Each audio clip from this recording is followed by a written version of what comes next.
Hello and welcome to The Local Connection, where this episode we have Filomena May talking to us about when we should be talking to a financial advisor. We are so excited to have her on board. Let's get started.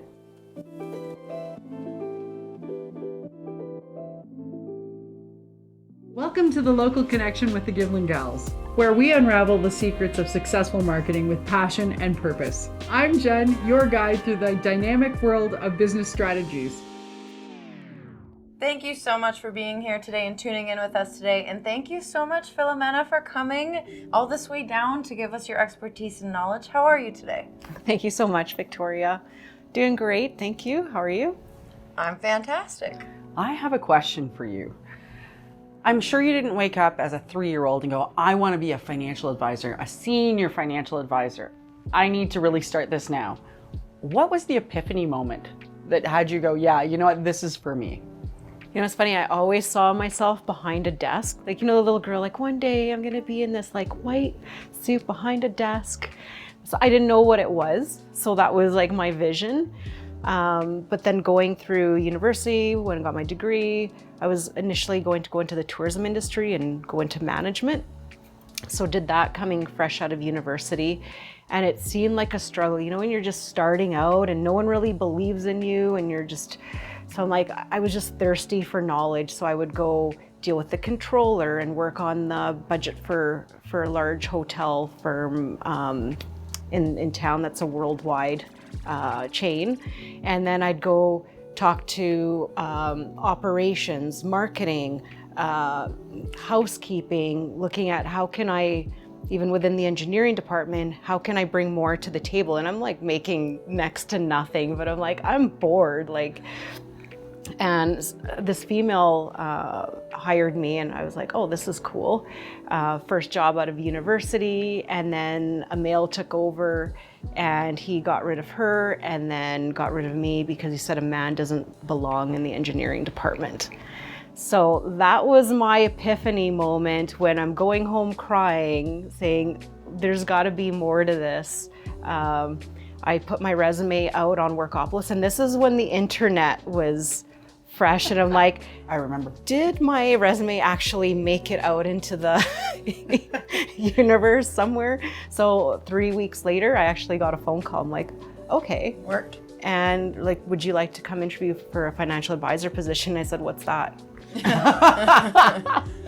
So right call at the right time. Yeah. Yeah, it was just divine timing. And so I went out like, I have nothing to lose at this point.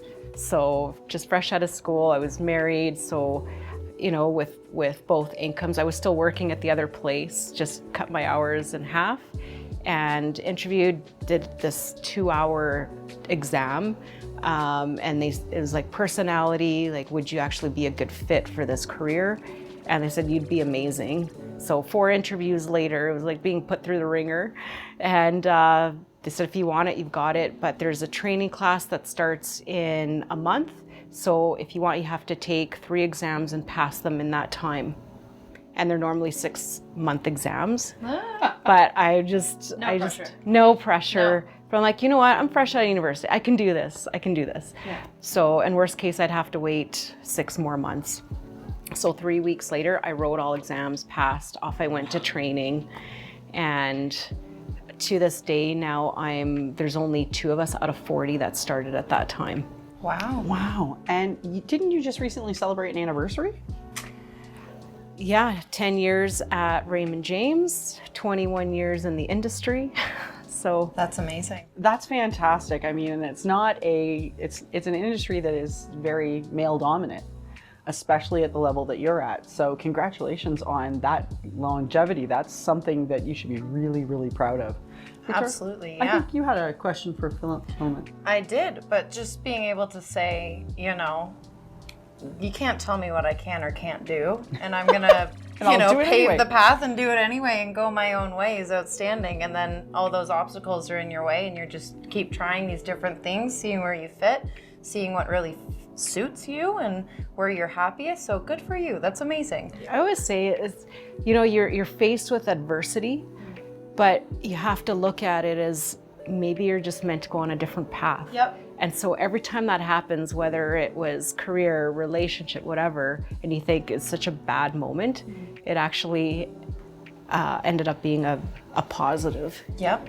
I love that. You know, you should be redirected somewhere else perhaps. You're not supposed to be here. You're supposed to be doing what you're doing now. So that's amazing. Yeah, I wanted to ask, what is the theoretical hell for your clients that individuals are going through before they come and see you, and what sort of solutions and heaven do you bring them? Well, that's a multifaceted answer because there's so many situations. You have someone that's in crisis mode, a big moment in their life happened and they're like, what do I do? Someone's died, or someone's getting ready to retire and they have to figure out their pension and now what? Or someone just starting out their life and they want some direction, and mom and dad made me come talk to me. So there's a lot of times it's a critical moment, but then there's times where people just hear about me and they're like, so-and-so said, I don't know what I'm supposed to do here, but I need to do something.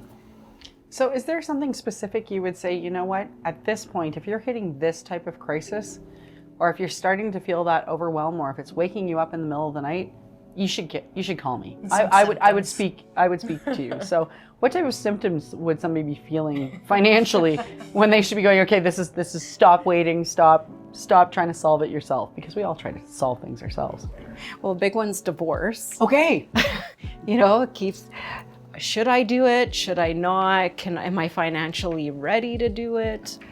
So that's a big one. Okay. A lot of people stay because they don't understand what to do, or think they don't have the financial means, or just what are the next steps, or it's too expensive. Or they have to deal with the lawyer, and it doesn't always have to be that as a first step. It's inquiry stage. And another moment, there's a death in the family. How do I handle that? Well, you don't have to handle it alone. There's so many things, like being an executor. It's a big responsibility. So taxes, owing a lot of taxes, or not understanding what next steps are, how to reduce. So I'm not an accountant, but how can I plan for that and not at the last minute? So taking perfect moment, 2024 has just started. What does it look like? And I don't want to make the same mistake as last year, the year before, whatever. I love the school system for that. How do I do my taxes? Worry not. The mitochondria is the powerhouse of the cell. What? How is that supposed to help? That is not. Well, even as kids, you're 18 or you're working. Well, a lot of kids don't learn this in school, that they have to file their taxes. You're making an income, you've got to file your taxes. So parents need to educate their kids. Kids need to get educated early on, because they don't do enough of that in school. So it sounds like having an innate curiosity about what you do would be very helpful to the people that you speak with, even if they don't understand everything that you do. Just being curious about, how do my finances work? Can I do them better? Because no, we do not get taught it appropriately in school. And knowing that there's someone out there like you that can help us, just start with the curiosity. You don't have to wait till you're in full panic mode. Oh, exactly. It's anything to do with finances. I'm not sounding board or the quarterback, and whether a lot of people say, well, I have an accountant or I have a lawyer, but I actually work with them. I do suggest people have their own accountant, because that's another component altogether. I even have an accountant. I focus on what I do best, but then bringing that to the table enhances everything that you're doing, because the accountant can't give financial advice. So that's awesome. So what's one step that our audience members can take right now to kind of improve them, to get just that initial momentum going in the right direction? Know where the money is going. Oh, I don't want to do that. Oh, no. Oh, okay. All right. What does that look like? Like actively taking a look at where you're looking to place the funds and where it's getting, like pulling out cash and physically seeing this happen? Before even investing. So, there's the individual that hasn't invested before, and then there's the sophisticated investor but just because you have a lot of money or make a lot of money doesn't mean you're smart with your money. So I tend to deal in higher net worth, but I also deal with the kids and the intergenerational transfer of wealth. So there's so many components, but regardless of the level, knowing what money's coming in and what money's going out. So whether it's income, whether you're still working or it's retirement income, understanding that, what you're owing in taxes, and then also the expenses, what's going out every month. Do you have debt, or is it going towards reinvestment, and where is the best vehicle to invest that money in and make it tax efficient? And also estate plan proof.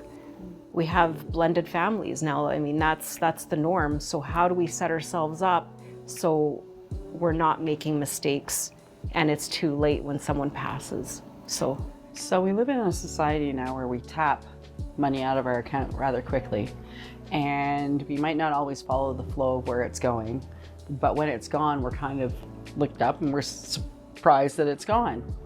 A philosophy I heard a long time ago was always try to pay yourself first, and then the rest you allocate out. How do you do that in this type of environment where we don't usually carry cash in our hands very often? It is tough. It is really tough. I mean, I'm just as guilty. You go to the store, oh yeah, Starbucks here, Starbucks there, right? I think it was David Bach, he wrote the Cafe Latte Factor, right? So that adds up very quickly. You think even a coffee a day, it's not $2 anymore. It's like $7. So you think someone making minimum wage, well, that's half of your hour's wage right there. So you really want to track your bank account and credit cards because there's so much fraud going on right now. Like just the AI alone developed to try to find what's going on with fraudulent activities. So regardless, you should be looking at your statements for that regard and then keeping track of what's going out. So if you keep in mind, how much am I actually spending? How much do I have to allocate in a month towards different things, the wants versus the needs? Like draw that line. What do I have to spend? Like what is a non-negotiable? So like the mortgage, debt payment, car payments, all that.